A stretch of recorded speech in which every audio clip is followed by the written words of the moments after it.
Flourishing Heart podcast. I am joined here this afternoon by Ellie Zaia, who is also one of my housemates, which is so fun. And we have been housemates for 3 years. 3 years, I think so. Yeah. Studied at Bible college together. And Ellie is just one of the best people I know. Actually, fun fact, there was this like rumor going around college in first year that Ellie was actually an angel. The problem is the expectations are so high. It's been hard to live up to. Keep up. Oh, you definitely keep up. How long did it take you to realize living with me that I wasn't an angel? Oh, you know what? I did figure it out before we moved. out. Oh, okay. But it was several weeks into college where I was like, look, I just don't really know. She could be an angel. She's just so kind. Oh. So I could say the same about you. Oh, thanks. Truly. Thank you. Truly, it is a big privilege to live with Ellie. And Ellie wrote an article in the magazine about body image, which was amazing. So, Elle, firstly, do you want to just quickly tell us a bit about you, who you are? Oh, what right. You do? Okay, I'm Ellie. I'm 28. I am from Newcastle, born and bred. So if you hear any bogan accent, that's where it's from. It's where I picked up mine from too. Yeah. So sorry about that influence. But yes, I'm in my second year of psychology and at Western, Sydney, and absolutely loving it. So and I love living here with you and some of my closest friends. So yeah. So fun. Yes. So fun. And so, yes, so you wrote an article about body image, which obviously I know is something you're very passionate about. Yes. Have you always been passionate about this topic? Good question. No, I definitely have not. In fact, quite the opposite. For a long time in my life, maybe 20 odd years or so, I actually felt like I contributed to body shaming and diet culture, which I regret now. I was very obsessed with my body, and I think my poor high school friends, I think I projected that a lot onto them. I would, I used to comment, I remember I used to make comments about other girls' bodies, and I hate to admit there would have been times where I commented on my friends' bodies. And I really regret that actually. But because of the journey that I have been on, unfortunately I was placed in an environment where pressure to be thin really damaged me. And I don't blame that on anyone. I definitely take responsibility for the choices I made, but it just made me very vulnerable to developing an eating disorder. And I've seen the damage that thin culture can do on both men and women, and so I'm really passionate about that now. And so you mentioned that you had your own battle with bulimia for 12 years? I think, it's a bit muddy, but about 11 years, Yeah, wow. And so do you want to just share a little bit about that journey, like how you ended up there and also how you came out of it? Sure. So I am actually a pastor's kid. PK? A minister's kid, if anyone doesn't know what a pastor is. And I'm the youngest of 3, and I'm very grateful to have grown up in a super supportive and loving family. In my younger years though, my parents were very busy. They did a lot to help the community. And at that time I was struggling a little bit in school academically. I really struggled, and I remember my friends getting a lot of attention from boys, and I just felt like a bit of an awkward kid. And I remember very early on having this sense that I really need to prove myself, and I'm gonna do whatever it takes to get attention. And so I remember actually I went through puberty a little earlier than my girlfriends, and that really knocked me around. Like, I remember starting to develop curves, and I felt so ashamed of the fact that I was that I had started to look like a woman, which I look back now and I just think, oh, that is so sad, and I want to change that culture. But I was really ashamed of having curves, so I thought, okay, right, that's it. And so that would have been about maybe like the end of year 5, start of year 6 when I started restricting my food. Wow. And yeah, I remember, and it felt good. It felt good to start to be in a smaller body, and as you do, people comment on your body, and that feeds it. And definitely. Yeah, and so I just remember going through high school, and my beautiful mum used to pack me a peanut butter sandwich every day, and just at lunch every day I'd walk up to the bin and just unwrapped, I'd throw it into the bin. And so my dad actually got onto the fact I was struggling pretty early in high school, and I didn't want to disappoint my dad. So I think during high school I was really protected. I think I had the protective factor of my parents looking out for me, and also I played a lot of sports, so I had to at least be a body size that I could perform well at that. But I did start to be bulimic in high school, but it was controlled, or I felt like I could control it. So it was just now and again if I'd eaten too much, or if I wanted to look skinny for an event coming up. And so it wasn't until the end of high school I was training really hard to get into full-time dance, which had been a big dream of mine, to do theatre and music theatre.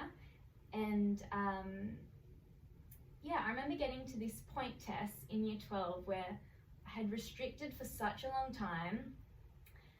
I remember this one day just eating, it was like something just broke, and I just ate this large amount of food. And I was so disgusted at myself that I had to throw it up. I had to purge, and then so at this point started becoming a habit, multiple times a day. And it was almost like it was this free ticket to eat, because I finally was in a horrible way was giving myself permission to do this every day. And anyway, I got into this dance school, which was just so exciting for me. And I really love that school, and I would never badmouth them as such, but it was probably the worst environment I could have been in for my eating disorder. Unfortunately, some teachers came in that put a lot of pressure on us to be thin and to lose weight.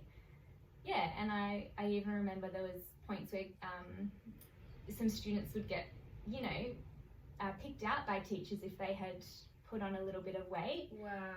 And my eating disorder at that point just got so, I was beginning to feel out of control. And I remember this one, we had a huge performance on, and it was rehearsal week, and I just remember my strategy going into it was just to eat a carrot a day, just to get me through rehearsal. And I remember on one of the days being so shaky in class, I had to run into the bathroom, and I collapsed. And that was the point that my mum and dad intervened again, and they sent me to a psychologist. And that was really sad for me, because when we saw the psychologist, she spoke to me and my parents and just said that I wouldn't be able to get better while I was in that environment. And so we spoke to the school, and then the next thing, I spent 4 years at home recovering and going to an eating disorder clinic. Wow. So and that was super devastating for me, because that had been my dream for years, to go into theatre. And I was really trying to rush recovery so that I could get back to it. But so recovery itself, therapy was really helpful to me. They teach you the basics of nutrition, and they teach you how to get back in touch with your body signals, so like your hunger and full signals, and how to eat intuitively.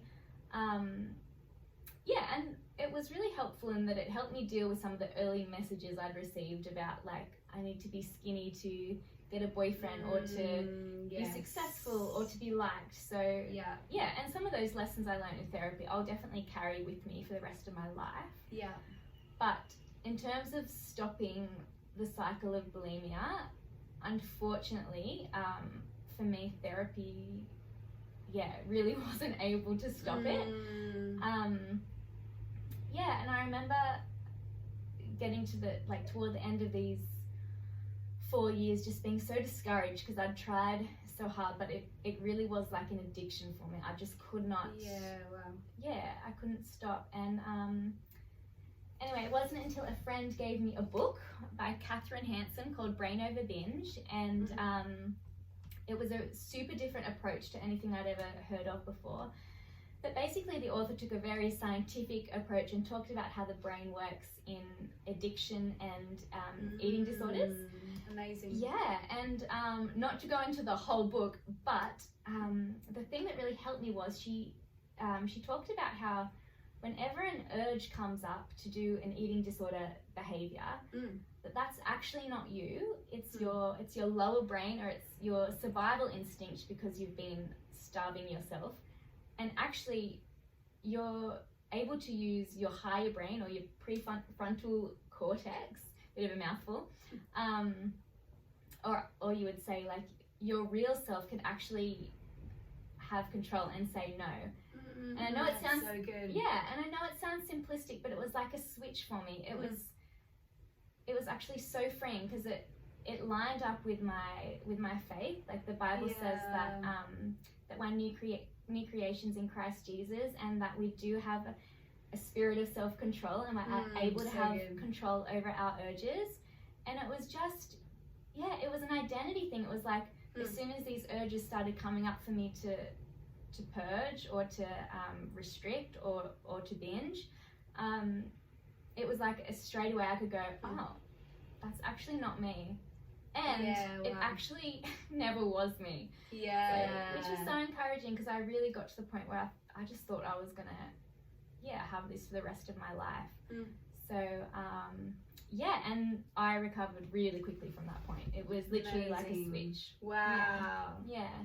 Was there like some point where it switched from like just being something that you did to being part of your identity?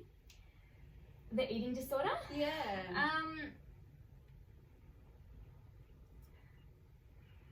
For a long time, you fool yourself that you can control it.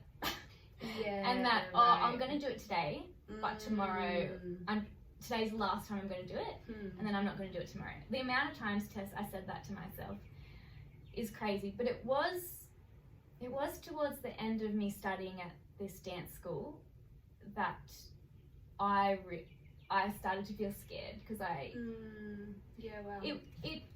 it honestly got to the point where it was just, I couldn't keep a meal down. It was just multiple times a day, and I didn't even, I just felt completely out of control. So I guess it would have been when I went to that dance school that I felt scared, and it became part of my identity, and that I thought, I'll never get out of this. Yeah, wow. Yeah. Isn't it crazy, hey, like, how quickly something can become part of your identity? Yeah. And how sneakily as well, like, you can have habits and you don't even realize, how much you do them, and you don't even realize that they're becoming part of your identity. Yeah. Until you get to a point where it's like you actually can't, like, control anymore. You feel like you've got no control anymore. Totally, you can't differentiate. It's scary. Yeah, for sure. And so, do you feel like you are fully free from that now, or are there days where you still struggle? Yeah, that's a good question. I can honestly say I feel completely free from any sort of bulimic, amazing, or anorexic behavior. Yeah, which is so amazing. Good. And I, at the time, 4 years felt like such a long time, and maybe people hear that and think that's a long time, but I remember reading that once someone enters into recovery, that for an eating disorder, the average time it takes to recover is 7 to 10 years. Wow. Yeah, which is just, it's nuts, and it shows how these things can take a hold from such an early age, and that's why it takes a lot of unraveling. But so I'm actually so grateful that it only took me 4 years. But to humanize myself, it would be the body image. There are days when I maybe hear that voice of like, oh, come on, Elle, you've got to look a bit more like this ideal or this person, but I'm much better at realizing, actually, that's not me. Yeah, That's not great. true. And maybe I'm having a bad day, but it doesn't have to ruin my whole week. And I'm gonna, even though I don't feel like it, I'm gonna eat this meal anyway. And that's so good. Yeah, that's such good advice. Like, I think as much as we all, you know, have, you know, such great goals and expectations of ourselves, it is encouraging to know that actually we're not perfect. We are gonna have days where we, you know, feel like we've stuffed up, or we feel like, you know, we haven't lived up to our own expectations, but it's actually okay, and there's grace for that. Totally. And can I just say, like, I think that those types of thoughts can happen to anyone. I know some girls would look at me and think, what are you even talking about? You're so small. Yeah. And then by other people's standards, they would think I'm a different body size. Yeah. But actually, this can happen to, and size has nothing to do with it. Like, actually, and that's one thing about why eating disorders are dangerous, because people can be what we would classify as a healthy body weight, but can be really in the throes of this. So absolutely. And so this is a great segue.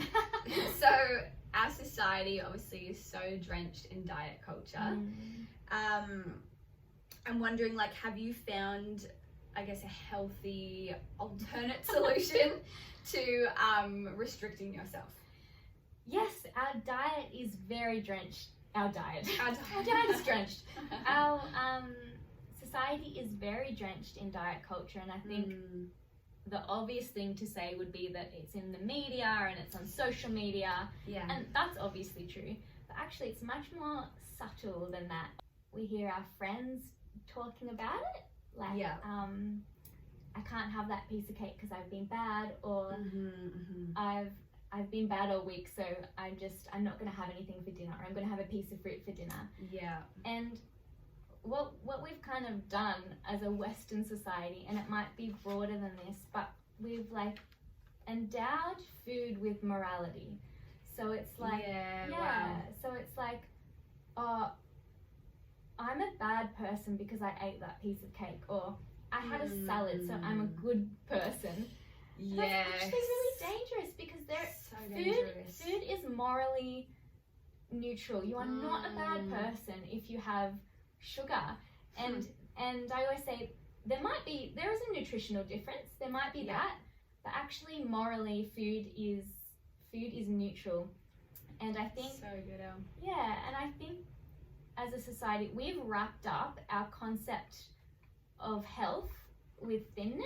Yes. And you might even say now with like a gym body, and that's actually really dangerous, and it's problematic, because for me to look at someone and say, oh, they're thin, they're healthy, right, that's dangerous, because for example, if someone had looked at me at various stages of my eating disorder, they might have said, oh my gosh, she has the Instagram ideal body, or I want a body like her.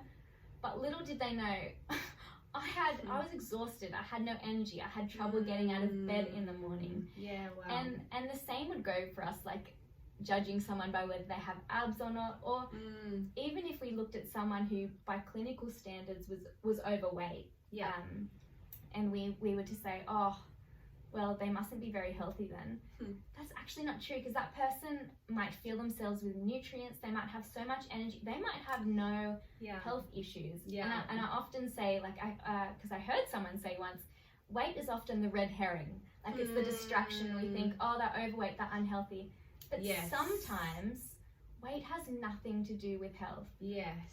And so I'm not an expert yet, but my solution to this, to being healthy without restricting, would very much be to get back to a place of being in tune with our own bodies, what our own bodies are craving, be in tune with knowing our bodies well enough to know when we're hungry, when we're full, when we've had enough. It's an intuitive eating, like we've talked about before. And people are very people are very afraid of intuitive eating because they think, oh, well, once I start allowing myself to have cake, I'm never going to stop. And that's what I was scared of. And you know how much I love croissants. Oh yeah. But when I finally started allowing myself to have access to any food, it's quite amazing because I started having a croissant a day. But trust me, there is only so many days you can have a croissant when your body just wants is like, give me vegetables. It's true. So it sounds simple, but in a sense it's hard to get back to intuitive eating because we have all been told so much different diet advice to the extent where you can look around your kitchen and feel guilty for choosing anything. Well, this diet says I can't have bread, and I can't have fruit because I'm not allowed to have sugar, and I can't have milk. And so actually a choice that should just be about what your body is craving now becomes about all these external voices in your head. Yes. So, but actually, like if you think about our ancestors or our grandparents, they have been doing intuitively eating for years. Right. And now you watch diet culture come in, and then obesity actually, ironically, we know more now than we ever have before about good nutrition. Yeah. But that's how obesity has gone. And so I do believe that and in my experience, when you get back to trusting your body and learning your body's signals, at first it's scary, but your body eventually does tell you what to eat, and it knows how to balance like food for enjoyment and nutritional food. Absolutely. And it's like now we're in a culture. I'm sure you've heard food is fuel. Have you heard that? Yes. Yes, I should Which, have. look, to a large extent, absolutely. And, you know, I, of all people, like I love healthy food, and I do think nutrition is important. But also I think enjoyment for food is a big part of it, and we were created to enjoy food. And also, even from a biological perspective, pleasure in food has a massive purpose in that it actually makes us have it makes us seek out a varied diet. So pleasure in food is important. It's actually really healthy for us because it makes sure that we're getting a variety of different foods. Yes. Yeah, and I'm totally with you. I feel like my body definitely does know when it's like time for veggies. Yes. Or like when it's time for, you know, meat, or like it totally knows. Inbuilt, hey. Yeah, it is. And you can trust that. You can trust your own body. Yeah, and what's interesting about that is if you follow, and I understand for different health conditions, you know, that there's maybe a place for specific diets, but you think about the classic diet and it tells you to eat this much food, and what's interesting about that is instead of listening to your own body's signals, you might get halfway through and your body actually might be full, and you can put down the fork and finish when you're satiated, but because you're on this diet, well, I have to finish this full thing because it's all I'm going to get. And it actually really, and for me when I was dieting, it just really messed up my own body's, you can get back to it, but it messed up my body's signals. Yeah, wow. And sorry, just one other thing I wanted to mention on our society's construct of health is, you know, the BMI? Yes. Oh, yes. So it's strange that this is still one of the main indicators people take for health, because the BMI is over 200 years old. I think it was created like in the 19th century, and it was actually created, Tess, by a mathematician who wasn't a physician, had no background in health. He himself said this tool should not be used to measure someone's health. Wow. Yeah, it's crazy. He helped the government to figure out where to allocate resources. Right. And that's why they designed it. It's to an extent, it's a set of arbitrary numbers. So it's just not a great indicator of whether someone's healthy or not. Absolutely not. Yeah. Yeah, and I remember in high school, like, you probably did this in high school as well, like the BMI test. Oh, and I remember, like, I mean, I was always a skinny kid. Yeah.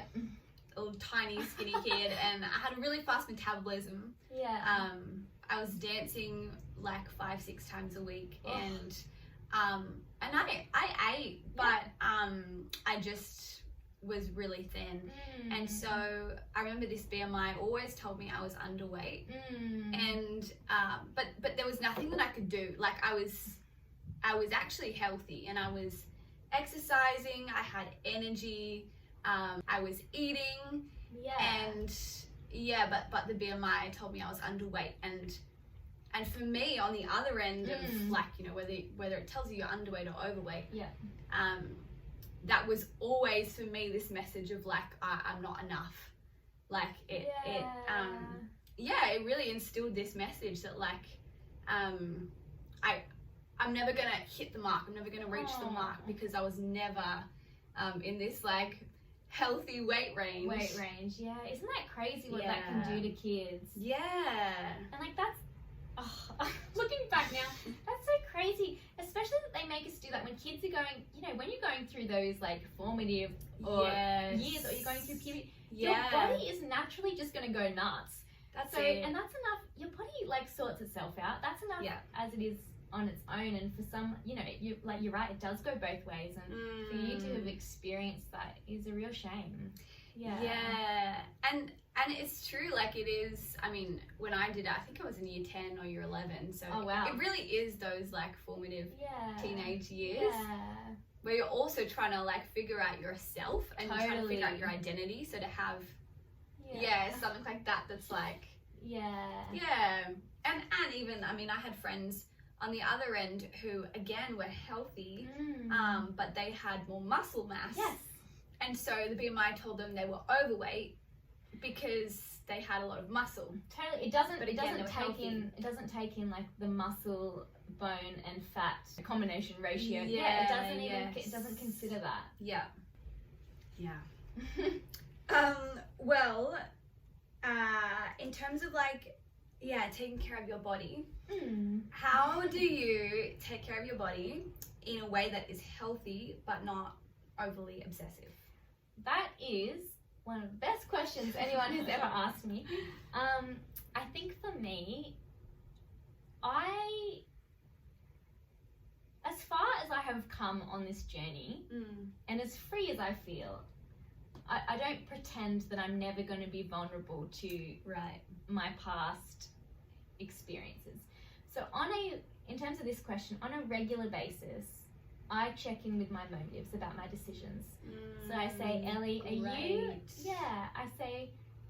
making this decision because you genuinely want to take care of your health and you want to feel energetic, or are you making this decision about what you're eating because or exercise or whatever it is? Are you making this decision because of the way you want to look? Yes. And in terms of our diet and what we eat, it is, especially for people vulnerable to body image issues, it is really important for us to separate the way that we look and our weight from what we eat. Otherwise, it makes it really impossible to get back in touch with actually what your body's wanting and asking you for.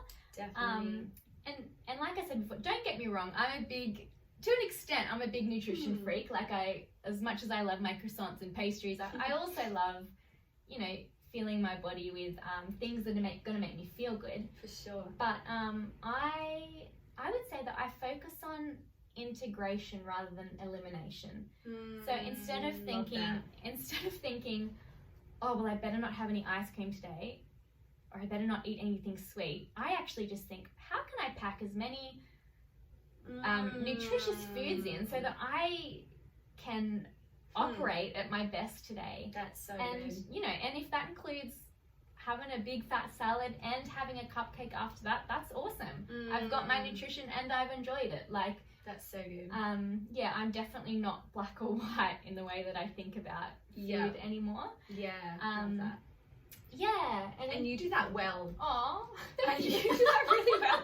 I'll see Ellie like for dessert going into her room with like a bowl of ice cream, but then she's got like an orange, yeah, because they go really well together. They go so good together.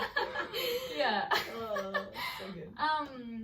Yes, and then in terms of the exercise thing, it's definitely the same thing. I think diet culture has done the biggest disservice to exercise, and I think it's really it's ruined exercise for people. It's like we live in this culture where it's like, oh well, exercise is about suffering to like have a good body, and exercise becomes like a should and something on my to-do list. It's true. Whereas if you completely separate body image, body size, the way that you look from exercise, it has enough, even if it didn't do anything to your body, the way it looks, it has enough benefits on its own to do that. So it like, absolutely, it energizes you, it's so good for your long-term health, it gives you community, you get outside, you get vitamin D, it helps you sleep better, it just, So it makes you feel so good. And so I confidently say to people, if you can separate exercise completely from the way that you look, I promise you will fall in love with exercise. Yeah, because it makes you feel so good. And we talk about this all the time because you know how passionate I am about exercise. And yeah, and we've talked about this again, but sometimes you hear people say that exercise is an antidepressant. Right. Yes. And it sort of is, in the sense that you can think of it like this: all of us have like you could say a baseline level of like energy and happiness, you might say. And although exercise does make us feel good, it's not like it makes us feel like up here. It's more that because we're created to be active beings, and you know, we're hunter gatherers, so we are actually, our bodies function best when actually working really hard. Yeah. So what they say is that when we don't exercise, it's the equivalent of taking antidepressant. Wow. Yeah. So, it's the equivalent of taking a depressant. Yes. When we don't exercise. Yeah. And so I have some people say to me, oh, like, do you take any supplements or anything? And I say, yeah, I took an antidepressant this morning. And they'll be like, oh, okay. And I'm like, yeah, I went for a run. Yeah, wow. Yeah, and I don't so say good. that to like dismiss drugs or antidepressants, and I recognize that has such an important place for people who are, you know, really struggling. I just think it would be awesome if, as well as prescribing those things sometimes, that we also prescribe exercise to get people back up to baseline. Absolutely. So yeah, I'm very passionate about that. Yeah, that's so good. And I think that has been the separation for me as well, when I have like separated the way my body looks from the way my body feels when I exercise. Good. It really does bring enjoyment to it. And I know like when I exercise first thing in the morning, like I have so much energy for the day. Like I'm so much more creative, I'm so much more productive. I sleep better at night. Like it just, it really does have so many benefits. I love what you just said. When you separate, what did you say? When you separate how your body looks from how your body feels. Oh, and I think if people could catch that and apply that to all health areas, diet and exercise, it's a game changer. It's such a game changer. Absolutely. So good. And so, Ellie, someone who is struggling with body image, and maybe they might be going through an eating disorder or recovering from an eating disorder, what would be your biggest advice? Well, if that is you, first of all, my heart goes out to you because I've been there and it can feel really yucky and hopeless. But the thing I would say is that although this feels impossible when you're in the throes of an eating disorder, or even any type of mild obsession with eating or body image, it feels impossible to accept the fact when your friends say, hey, being thin, having a certain type of body isn't going to make me like you less. And we buy into that promise that, well, my family is going to like me more if I have this type of body, and my friends are going to like me more, and I'm going to get more attention from the opposite sex or my partner. I'm going to be more successful in my career if I'm this body image and this body shape. And let me just tell you that is the biggest lie, and it is robbing your years from you. It robbed years of my health and my vitality and my joy. So yeah, I would encourage you, even if you don't feel like it, like reach out, get help on my word or your friend's word that actually it's not true. It's absolutely not true. I would say if you are struggling with any type of disordered eating, the 2 books that helped me the most were, one is a classic, it's called Intuitive Eating, and it talks about some of these principles that I've mentioned about getting back in tune with your hunger and fullness signals. Awesome. I think that's by Evelyn Tribble. I'm probably butchering her name, and Elise Resch or something. Yeah, it's called Intuitive Eating. And then there's the other book I mentioned by Catherine Hanson called Brain Over Binge. And lastly, I just wanted to say I would be fooling myself if I didn't mention Jesus. Yes. I really found Jesus in my recovery years. Yeah, and I just wanted to mention, I remember this one morning, it was right at the end of those 4 years I was talking about before I had recovered. I remember this one morning just lying on the bathroom floor with the door locked, and to be honest, I remember just my face and my hands being covered in vomit, and I was just bawling on the floor because it was like I'd reached this point of like, I've tried everything I can, and I'm actually not going to get better from this. Wow. It's like either I'm not going to make it, or I'm just going to have to live with this thing. And actually, in that moment, I had such an experience of Jesus. It was almost like I felt this warm hug around me, and I experienced forgiveness like I never had at my messiest moment. And yeah, it was like I just had this sense of hope, and that I was actually, something was coming and I was going to be okay. Wow. Yeah, and I know not everybody has a faith, but yeah, to be honest, in my journey, I don't know that I could have come through without Jesus, and he was one of, or if not the most important thing in my recovery. So yeah. That's so good. Yeah. And it's true, hey, like if you are struggling, whether it's with an eating disorder or whether it's just body image in general, there absolutely is hope for you. And don't feel like you might feel like there's no way out. You might feel like, this is just gonna go on forever, I'm just gonna have to deal with this for the rest of my life. But there is so much hope, and so much hope in Jesus.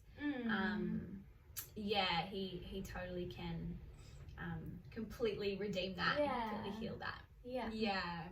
Well, thank you so much, Elle. You're welcome. For joining me today. You're so welcome. If you have not got your copy of WILLOW, you can find that on flourishingheartministries.com/shop. You can read Ellie's article all about body image, and she's got some really helpful tips on that too. So thanks again. Oh, you're so welcome. And thanks for chatting to me. Yeah, and we hope you have a great day. Bye.